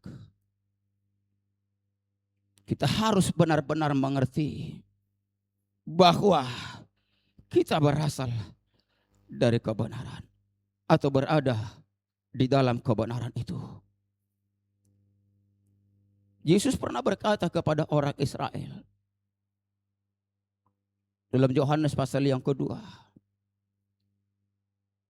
bahwa ketika Yesus berada atau selama di Yerusalem, banyak orang percaya di dalam namanya karena mukjizat, karena tanda ajaib.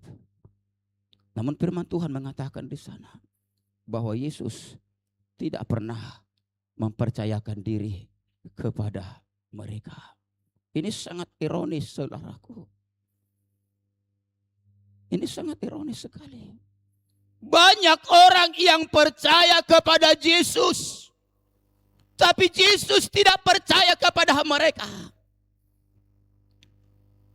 Lalu bagaimana engkau bisa memastikan bahwa kita berasal dari kebenaran?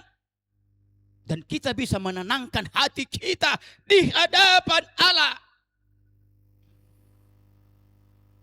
Maka jawabannya di dalam ayat selanjutnya dikatakan, sebab jika kita dituduh olehnya, Allah adalah lebih besar daripada hati kita, serta mengetahui segala sesuatu. Saudara-saudaraku yang kekasih, jikalau hati kita tidak menuduh kita, maka kita mempunyai keberanian percaya untuk mendekati Allah. Saya tidak tahu apakah saudara punya hati seperti yang dimaksud oleh firman Tuhan ini. Hati yang suka menuduh ketika kita melakukan hal-hal yang salah.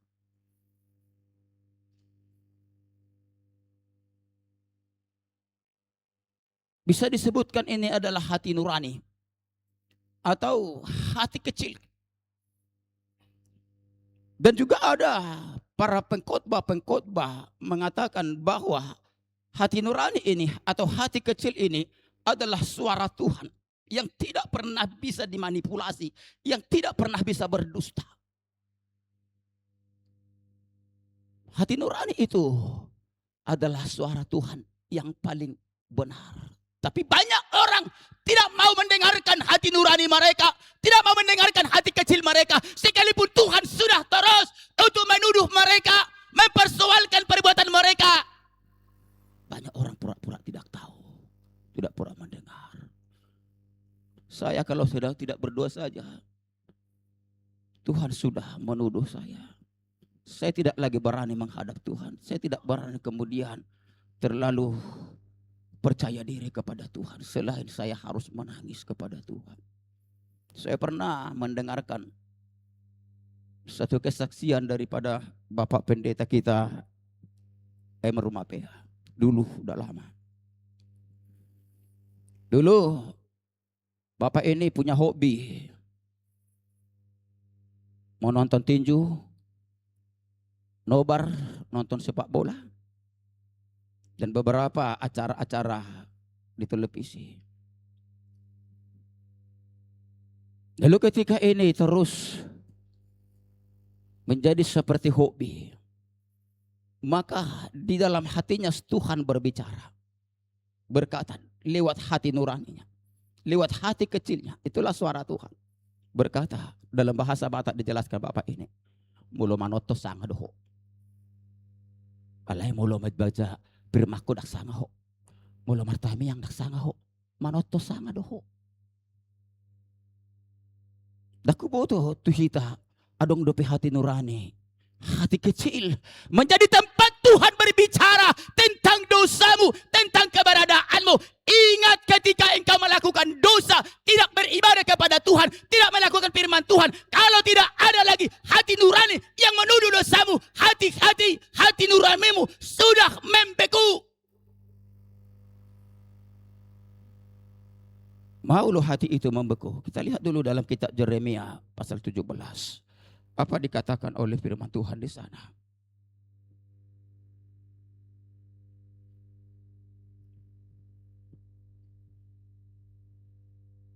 Ayat 9 dan ayat 10. Betapa liciknya hati, lebih licik daripada segala sesuatu. Hatinya sudah membatu. Siapakah yang dapat mengetahuinya? Aku Tuhan yang menyelidiki hati, yang menguji batin, untuk memberi balasan kepada setiap orang setimpal dengan tingkah langkahnya, setimpal dengan hasil perbuatannya. Puji Tuhan, lihat bahwa betapa liciknya hati, lebih licik daripada segala sesuatu. Hatinya sudah membatu. Siapakah yang dapat mengetahuinya? Artinya isi bena boy manolong, mulu sempat hatimu sudah membatu. Artinya tidak ada lagi suara Tuhan dari sana untuk menuduh segala dosa perbuatanmu. Saya kadang-kadang berpikir, kalau saya lihat sudah hamba Tuhan, dia tidak beribadah, naso makuling gonoaing hati nurani halakon noaing, naso itu Tuhan do halakon, naso makatain nak Tuhan tu begasar rohani halakon yang naruh aku do kadang-kadang. Naso itu ke Tuhan do naing, oh hambaku, naposokku, holan ala likarijom, itin kaloko ibadam. Manang nabi ku do naing, membatu. Hati nurani dengan iman harus balance, harus seimbang, harus bekerja sama. Kalau hati nuranimu tidak seimbang, tidak dapat untuk menuduh dosamu, artinya hati nurani saudara sudah membatu, sudah membeku, dan akan menjadi hati yang licik, lebih licik dari segala sesuatu, kata firman Tuhan. Kelicikan nama ada akal, kepentingan sendiri, ini mana tinggal. Mulu sempat dangadong behati nurani na manuduh dosa. Ya.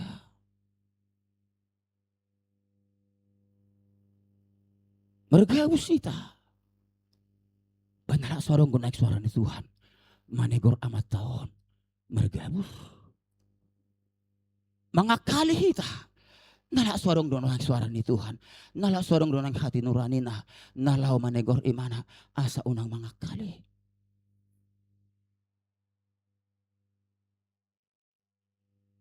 Hati-hati saudaraku. Kalau hati nuranimu tidak sejalan dengan imanmu, itu artinya saudara tidak akan masuk ke dalam kerajaan surga. Itu akan membuat imanmu akan kandas. Tidak bisa lagi engkau bangkit. Tidak bisa lagi engkau berbuat apapun. Semua yang engkau lakukan hanya fata morgana saja.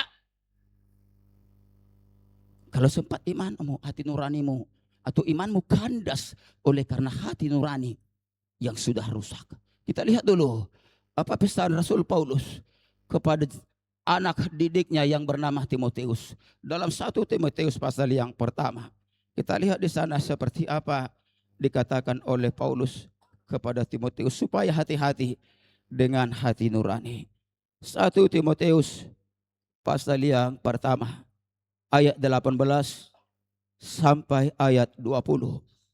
Tugas ini kuberikan kepadamu Timoteus anakku, sesuai dengan apa yang telah dinubuatkan tentang dirimu, supaya dikuatkan oleh nubuat itu engkau memperjuangkan perjuangan yang baik dengan iman dan hati nurani yang murni. Beberapa orang telah menolak hati nuraninya yang murni itu, dan karena itu kandaslah iman mereka. Di antaranya Himeneus dan Alexander yang telah kuserahkan kepada iblis supaya jerah mereka menghujat. Haleluya.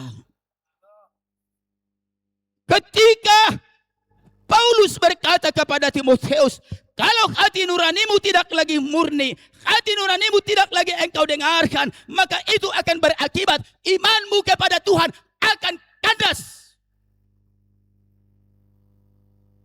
Ini keras peringatan ini kepada Timotius.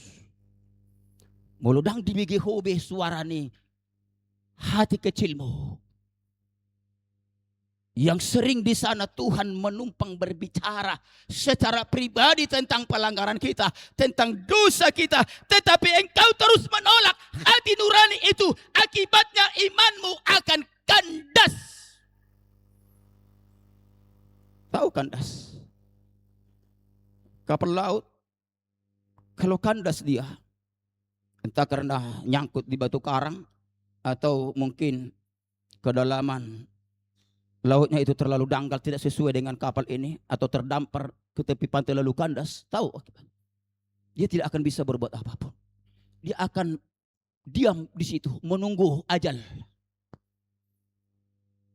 Dia hanya menunggu ajal. Kalau datang nanti ombak 10 meter, dia tinggal nunggu tenggelam, nunggu hancur. Dia tidak bisa berbuat apapun. Nah, iman yang kandas juga, perhatikan, kalau pertumbuhanmu, ya, artinya kita ini, kalau kita ambil sebuah sebuah tangga lah kita buat dari 1 sampai 10. Kalau engkau berhenti di angka 5, di tangga ke-5, tidak kemudian naik ke tangga 6, 7 dan selanjutnya, artinya imanmu sudah kandas. Tidak ada pertumbuhan yang baik, tidak ada perbuatan yang semakin baik. Engkau berhenti di satu titik yang engkau anggap bahwa itulah kemampuanmu. Sesungguhnya yang terjadi kepada saudara, imanmu sudah kandas karena hati nurani yang selama ini engkau tolak. Asyik dipengok Tuhan. Masih mergabusi ho. Dosa do mergabus. Dangi biki, dangi tangihon. Udah saya mangakali ho. Dosa do mangakali. Tong dangi tangihon. Una kolan na mo po, martami ako, tong dangi tangihon. Artinya beberapa orang telah menolak hati nuraninya yang murni itu. Hati nurani itu murni. Tidak bisa itu disusupi apapun. Hati kecil kita itu tak bisa disusupi. Itu benar-benar adalah mutlak milik Tuhan. Hanya saja kita tidak mau mendengar, menolak itu.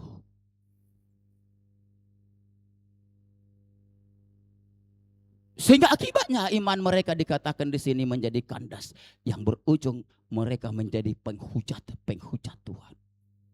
Sehingga Paulus katakan, aku serahkan mereka kepada iblis. Artinya, ya, jangan salah. Apa yang dikatakan oleh Paulus di sini, yang telah kuserahkan kepada iblis supaya jeramalah mereka menghujat. Dang naidokon, iblis buat mabah amat tahun esok kau merengon. Bukan seperti itu. Bukan berarti Paulus berdoa terhadap Alexander ini supaya iblis mengambil alih hidupnya. Tidak seperti itu. Tetapi Paulus di sana berdoa kepada Tuhan, lakukan yang terbaik baginya. Kalau dia menjadi batu sandungan di dalam pelayananmu, kalau dia menjadi duri dalam pelayananmu, apa yang kau ambil, engkau lakukan. Apa yang patut engkau lakukan bagi dia.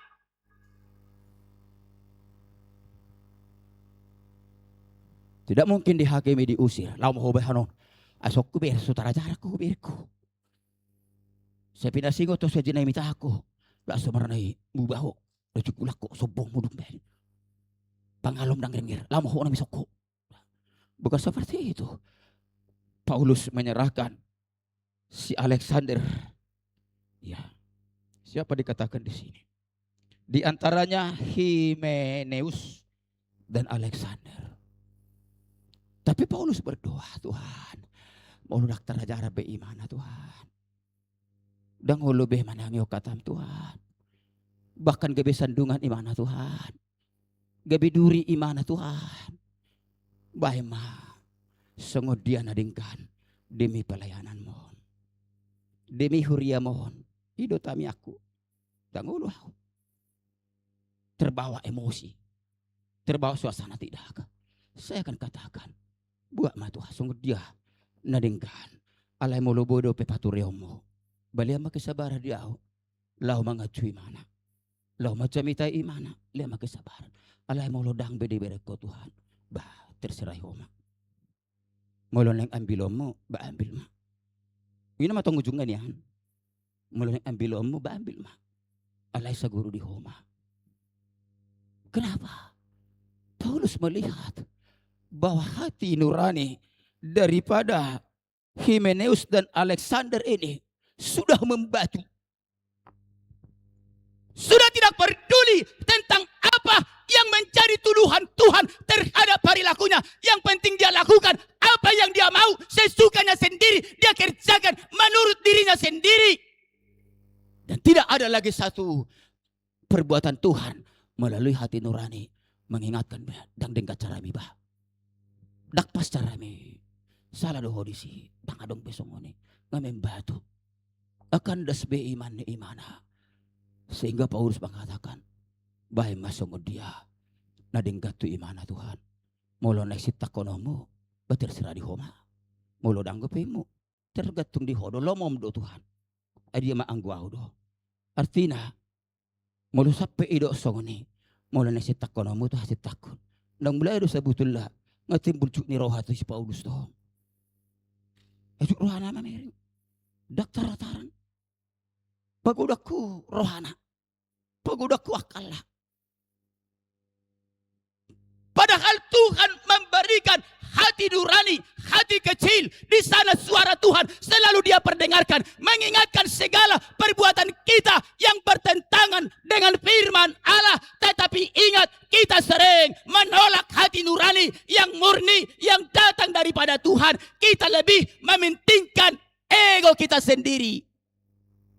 Kesukaan kita sendiri, kesenangan kita sendiri.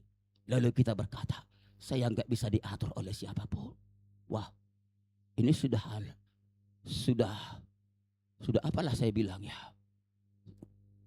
Kalau istilah sepak bola ini sudah oversight ini. Sudah oversight. Sudah offside ya. Iya, sudah offside ya.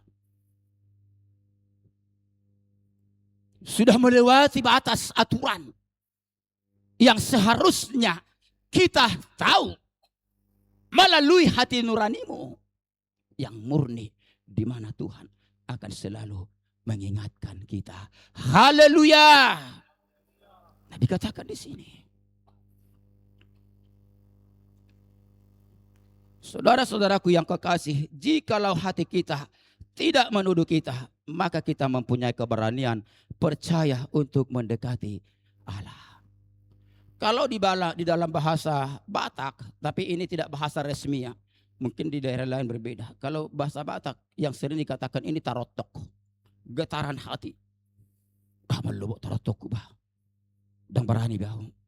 Membuati. Artinya ketika dia ingin melakukan sesuatu yang jahat, langsung melubuk tarotoknya. Ya, itu bahasa Batak. Tapi saya melihat itu tidak ada dalam kamus bahasa Batak itu. Tarotok itu seperti apa? Itu hanya sebuah ungkapan keadaan hati yang bergetar ketika melakukan sesuatu yang tidak sesuai firman Tuhan. Ada getaran hati yang membuat si orang tersebut merasa takut dan tidak melanjutkan perbuatan mereka yang jahat itu. Melubuk tarotokku. Tarotoko nao. Alani minta apa mau Tuhan. Tidak pura-pura enggak tahu. Dang idokon. Allah melubuk tarotoko. Nah harun yang masa teh. Neneng dapat hepeng gunah ngau. Dibalik-balik. Nah lahong garo dapat berkata ubah. Isi mana yang mana ro kepek kuja bunami on. Dang mungkin melubuk tarotok mau dapat kepek. Senyum doh. Dan damai sejahtera hatimu. Ada satu rasa ketidakdamai sejahteraan ketika engkau melakukan sesuatu yang jahat di mata Tuhan. Lalu pertanyaannya, Bu Hana Bahita, bagaimana kita tahu apakah hati nurani kita ini masih ori atau sudah kawin? Ini yang perlu kita tahu. Jangan kita hanya tertuduh dengan segala kebodohan kita segala kekurangan kita. Tetapi kita juga harus belajar keluar dari sana. Kita harus juga mencari apa yang harus kita lakukan sehingga kita dapat mengenal, mengetahui, bahkan dipulihkan. Kembali memiliki hati nurani yang murni.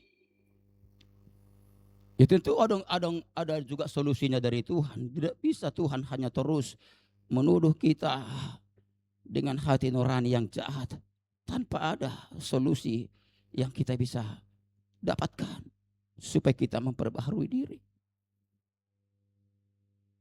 Lalu apa yang kita lakukan? Kita lihat dulu kitab Amsal pasal 20.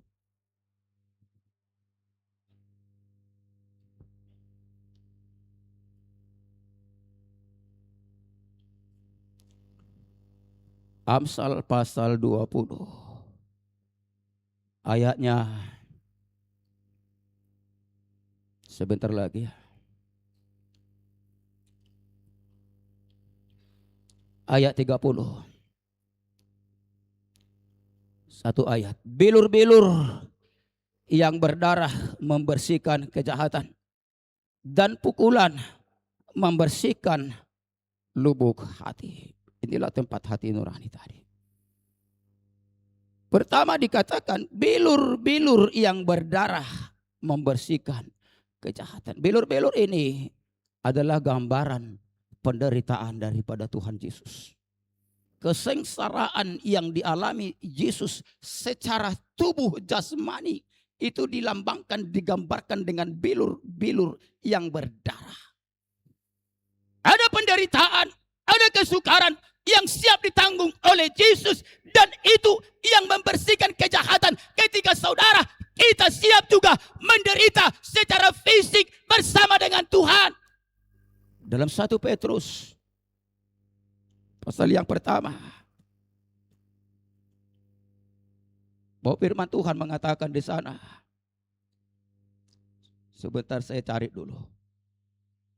Maaf mungkin kalau agak lama, tapi sabar dulu sebentar.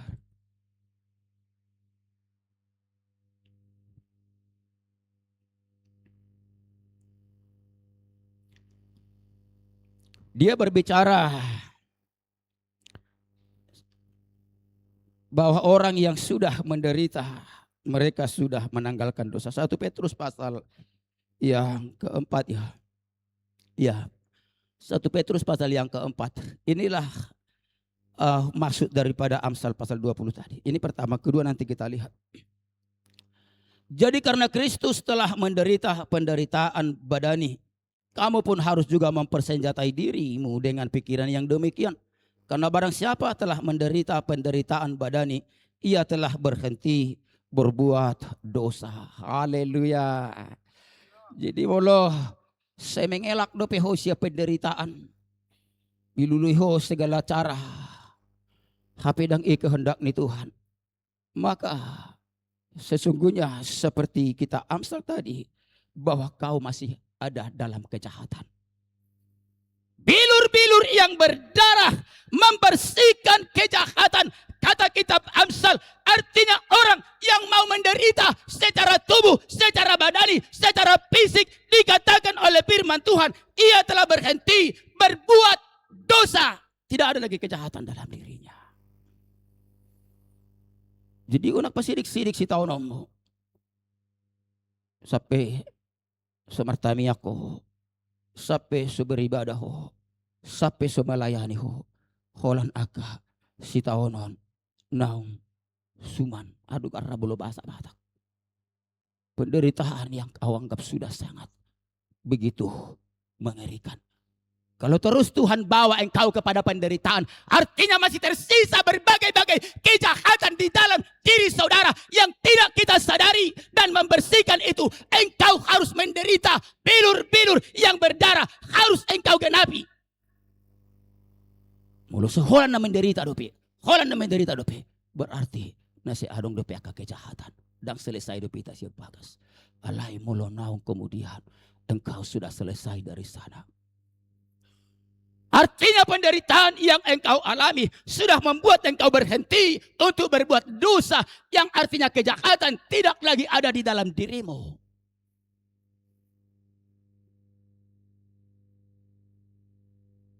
Maka penderitaan seperti yang dialami Yesus tidak lagi mutlak harus engkau alami. Engkau siap menerima berkat itu. Siap menerima kelimpahan berkat itu. Siap menerima segala kebaikan Tuhan. Tapi kalau masih engkau terus menderita dan karena keluar siapa penderitaan, jangan-jangan kita masih ada di dalam kejahatan. Itu yang kita lihat dari kitab Amsal pasal yang ke-20 tadi. Bahwa dikatakan di sana bilur-bilur yang berdarah membersihkan kejahatan. Kemudian dan pukulan membersihkan lubuk hati. Dari sinilah kita akan tahu hati nurani kita masih ori, masih baik, atau sudah membatu seperti kitab Yeremia tadi. Seperti apa engkau siap dipukul? Seperti apa engkau siap dihajar? Seperti apa engkau siap ditegur? Itu yang akan menentukan apakah hatimu masih original di hadapan Tuhan. Kita lihat dulu apa yang dikatakan Wahyu pasal yang ketiga kepada jemaat yang ada di Laodikia. Firman Tuhan berbicara kepada mereka. Wahyu pasal yang ketiga ayat 19. Satu ayat saja. Barang siapa kau kasihi, ia kutegur dan kuhajar. Sebab itu relakanlah hatimu dan bertobatlah. Puji Tuhan. Puji Tuhan. Barang siapa ku kasihi, kata firman Tuhan, dia kutegur, dia kuhajar. Dari sini kita akan dapat mengukur. Kira-kira hati saudara, hati nuranimu itu masih berfungsi dengan baik. Mulu saya berontak doh. Saya mangalo doh tu firman Tuhan ni pas tuh. Mulu songo murid-murid ni Tuhan dalam Yohanes pasal 6 ayat 60 sampai 68. Murid-murid yang berkata, perkataan ini terlalu keras, siapa yang sanggup menerimanya? Kalau seperti itu tanggapan saudara kepada firman yang sampai kepadamu, hati nuranimu sudah mulai membeku. Karena firman Tuhan katakan di sini, sebab itu relakan hatimu. Relakan hatimu. Unak pagoda kuroham. Itu masuk ni firman Tuhan. Molo kita terjemahkan tu bahasa Batak. Unang pagoda kuroham. Mabigi hatani Tuhan. Molo pagoda kudu peroham. Pagoda kudu pe jawabanmu. Pagoda kudu pe dalim. Artinya hati nurani saudara sedang tidak baik-baik. Artinya Tuhan tidak mau lagi berbicara mempergunakan hati nuranimu. Hati kecilmu tidak lagi menjadi tempat suara Tuhan untuk mengingatkan engkau ketika engkau dihajar, ketika engkau ditegur, engkau selalu berontak, engkau selalu menolak, engkau selalu melawan. Itu sebuah tanda bahwa hati nurani kita sedang tidak baik-baik saja. Jadi dah pola maul tan. Dang pola maul menilai hati nurani tahun. Bukhado ding gadope. Manang nong hati nong abal-abal do. Manang nong sega do. Nong hansur do. Terus seholan na mangalo do pehita di hatani Tuhan. Dan direla hoko. Dan kau tidak lakukan seperti firman Tuhan itu. Sebab itu relakanlah hatimu. Sekalipun engkau kemudian ditegur. Sekalipun engkau dihajar. Engkau harus relakan hatimu. Lihat hatimu. Apakah dengan rela menerima setiap teguran. Setiap hajaran yang disampaikan kepada saudara. Lihat hatimu. Kita doon na maboto. Biano kadas.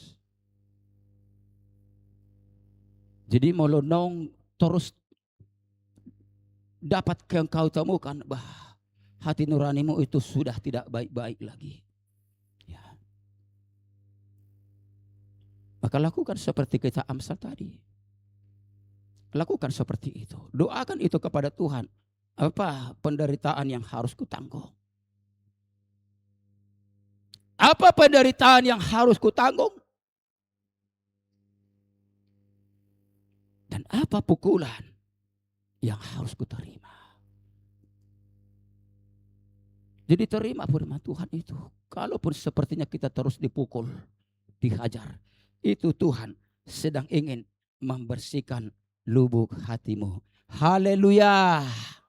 Tuhan sedang ingin membersihkan lubuk hati saudara, supaya dia kemudian dapat kembali berfungsi seperti yang Tuhan inginkan, sehingga engkau tidak menjadi orang yang stagnan saja, yang tidak bisa berkembang seperti kapal yang sudah kandas, tidak bisa lagi berbuat apa-apa untuk keselamatannya, selain hanya menunggu untuk binasa, untuk hancur. Unang dokon, ina maharwa. Batas ni kemampuan. Oh bukan. Jangan kita salah. Jangan batasi rancangan Tuhan di dalam diri kita. Kalau ada tangga sampai 10, yang artinya kita harus capai itu tangga yang ke-10. Tidak bisa berhenti di tangga ke-5 atau tangga ke-6. Karena Matius pasal 5 ayat 42 ya, kalau nggak salah saya ya. Bahwa dikatakan di sana, hendaklah kamu sempurna seperti Bapamu adalah sempurna. Puji Tuhan. Itulah rancangan Tuhan, kehendak Tuhan, dan jangan pernah kita membatasi rancangan Tuhan bahwa Dia kehendaki engkau harus sempurna sama seperti Yesus, sama seperti Bapa yang sempurna. Puji Tuhan. Jadi molosoho di satu titik. Ada sesuatu yang sedang tidak baik-baik yang harus engkau selidiki. Dalam 2 Korintus pasal 13, Paulus mengatakan kepada jemaat Korintus itu, ujilah dirimu. Apakah kamu masih berdiri di hadapan Tuhan? Saya baca dulu sebentar sebagai firman Tuhan yang terakhir. Dalam 2 Korintus pasal 13 dikatakan begini, ayat 5. Ujilah dirimu sendiri, apakah kamu tetap tegak di dalam iman? Selidikilah dirimu, apakah kamu tidak yakin akan dirimu bahwa Kristus Yesus ada di dalam diri kamu?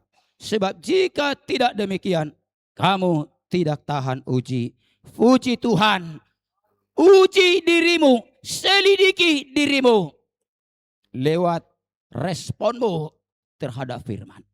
Itu cara menguji. Dan ada laboratorium untuk menguji imanon. Dan ada tidak ada laboratoriumnya. Hanya seperti apa saudara merespon firman. Seperti apa saudara menerima firman. Seperti apa saudara mengaminkan firman Tuhan. Seperti apa saudara percaya kepada setiap firman yang sampai kepada saudara. Di sanalah engkau dapat menguji dirimu, menyelidiki dirimu. Jangan kau bawa nanti ke laboratorium untuk menguji imanmu, tidak. Ketika firman Tuhan disampaikan, apalagi sampai kalau saudara tertuduh oleh firman Tuhan, itu menjadi sebuah cara menguji. Sudah sampai di mana kita benar-benar hidup, yakin bahwa Kristus Yesus ada di dalam diri kamu. Haleluya. Itu yang bisa meyakinkan kita. Kemampuan kita menerima firman Tuhan. Kemampuan kita percaya secara utuh kepada firman Tuhan. Itulah bentuk satu ujian, satu petunjuk bahwa engkau masih berdiri dengan Tuhan. Berada di pihak Tuhan. Bahwa Kristus Yesus ada di dalam diri kamu. Alai mulu selalu ada cenderung penolakan. Selalu ada cenderung persungguh-sungguhan. Selalu ada cenderung perbantahan. Selalu cenderung perbenaran diri. Itu artinya bahwa saudara tidak ada di dalam Kristus. Kristus tidak ada bersama kamu. Yakinlah itu. Yakin itu. Kalau saudara tidak dapat merespon, menerima firman Tuhan seperti apapun itu bentuknya, itu adalah sebuah pengujian. Dari situlah kita dapat melihat diri kita. Apakah kita sedang baik-baik atau kita sedang tidak baik-baik saja. Jangan terlalu percaya diri. Lihat gereja-gereja sekarang ini, terlalu percaya diri mereka. Kita tidak perlu terlalu percaya diri. Kita harus pastikan. Kita harus bisa buktikan dengan fakta-fakta bahwa kita ada di dalam Kristus. Bahwa Kristus ada di dalam kamu. Harus engkau buktikan dengan fakta. Engkau menerima setiap perkataan Tuhan.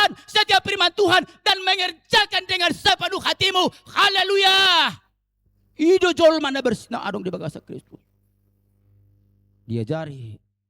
Unak seulahon ada istiadat mina. Ayalah nong firman Tuhan kan. Mulu marsungu-sungu dope ho majalud. Berarti dang adong gepe Kristus di bagasa ngulum. Yaki mau dang adong. Songo buru-buru na to na di Matius pasal 25 iron no nasib mo. Ido, yaki mau. Ay say di jabitahon. Ipasahat. Lihat persepuluhan mo. Alay tong dang dilehak ko. Tong dilului ho pembenaran diri. Artinya Kristus sedang tidak ada bersamamu. Dan kamu sedang tidak bersama-sama dengan Kristus. Tapi kita begitu percaya. Bahwa kita pasti ke surga. Oh, tidak. Tadi sudah kita lihat beberapa ayat-ayat firman Tuhan. Mereka yang sangat begitu percaya diri akan masuk ke dalam kerajaan surga. Namun berakhir dalam penolakan Tuhan. Jangan kita berakhir seperti itu. Jangan nasib kita seperti itu. Tapi mari kita teruskan perjalanan kita. Dan pastikan hati nuranimu itu masih berfungsi dengan baik. Sebab dialah yang akan terus bekerja sama untuk membangun iman kita.